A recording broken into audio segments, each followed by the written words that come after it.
नमस्कार, श्री स्वामी समर्थ. तर हा बटाट्यापासून शिरा बनवलेला आहे.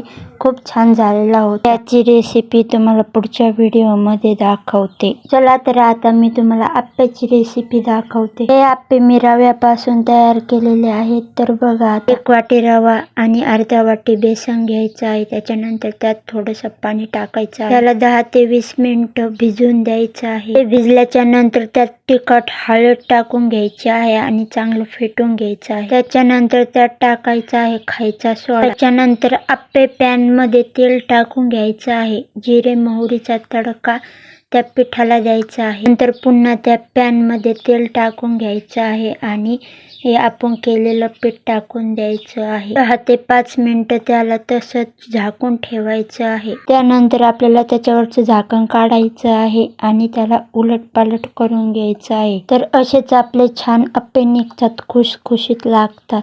अशी आपली छोटीशी आप्याची रेसिपी. तुम्हाला कशी वाटली आप्याची रेसिपी कमेंट करून सांगा आणि तुम्ही कसे बनवतात आप्याची रेसिपी ते सुद्धा कमेंट करा. असे जर आप्पे तुम्ही बनवून पाहिले तर खूप छान लागतात आप्पे. व्हिडिओ आवडला असेल तर लाईक करा. चॅनलवर नवीन असाल तर सबस्क्राईब करा. बेल आयकॉनला प्रेस करा. भेटूया नेक्स्ट व्हिडिओमध्ये. Bye bye.